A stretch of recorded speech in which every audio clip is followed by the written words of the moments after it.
Hey guys, Dr. Sean here. We're going to be talking today about what I think is a health alert. Things we got to put out there. Things we got to let everyone know about. We're going to talk about the new research that came out this past week on 75% of med students. 75% are taking antidepressants or anti-anxiety medications. Some kind of stimulant to get through their day, something to bring them down, bring them up, bring them down. We got an Elvis thing going on all of a sudden, and I'm a huge Elvis fan. But it didn't turn out well for him.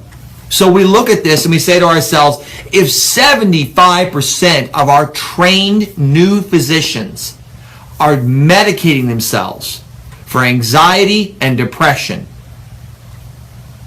we got a problem. We have a huge problem. I went through school. I carried, 32, 33 credit hours a semester. Never took an anxiety med. Never took an antidepressant. Wasn't doing uppers and downers and uppers and downers. Didn't need to. But I knew what I was trying to achieve.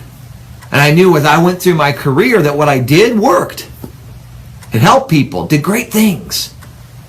And what we're seeing here is that these students are going to become practicing physicians. When you've got 75% of your new workforce coming out hooked on meds and drugs and this and that, it can only have catastrophic effects. So the question becomes, why? Why is it this way?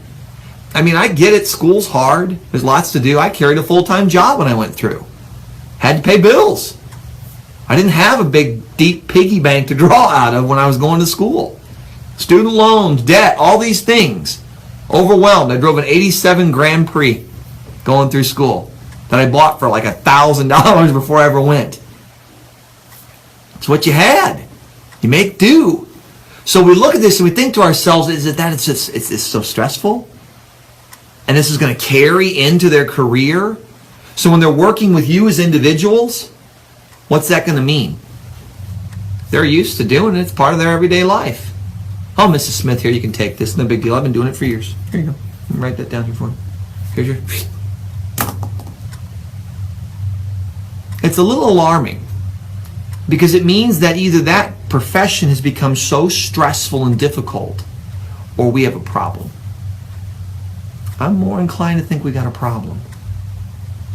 You hear me all the time talk about how stress is the cause of all disease.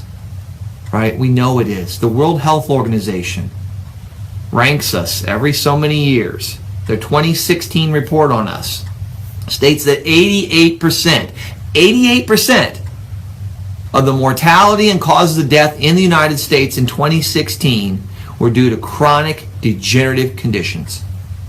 Cancer, stroke, heart disease, type 2 diabetes, COPD. 88%.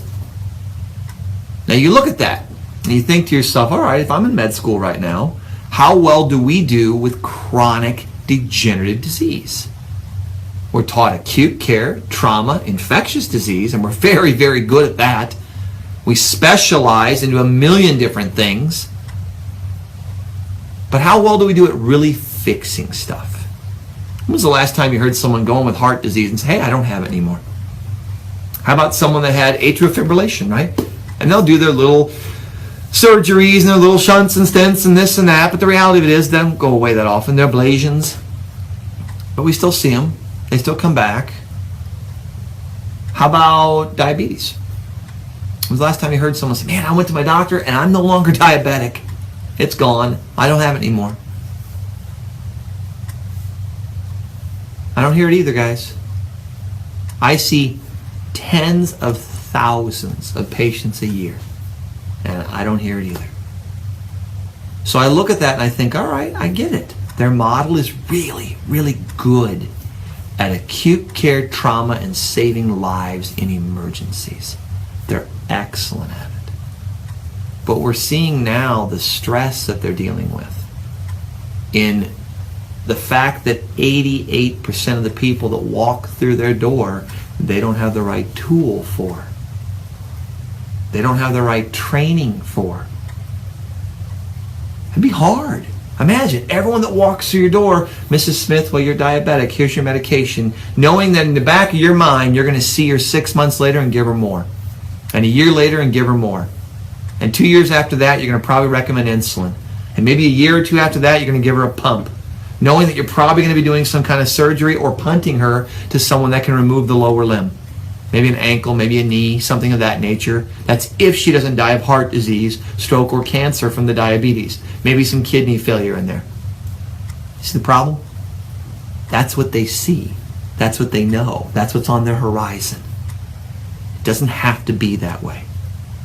And we're seeing it here when their profession, 75%, guys, of every student, that's amazing, are so overwhelmed that they can't control their moods, their emotions, their high highs, their low lows. Do you think we have an epidemic of depression all of a sudden in the country? I doubt it. Do you think our life is really that much harder today? You hear, you don't understand how hard it is. Hop your butt in a covered wagon and cruise across the United States 200 years ago, when there were no towns. There weren't gas stations and food everywhere. Mosquitoes were probably rampant. And you're sitting there in a wagon, and if little Timmy gets out to go pee by a tree and doesn't come back, you know something ate him. That's stress. You know, my culture, my history is Irish, right? Go back to them.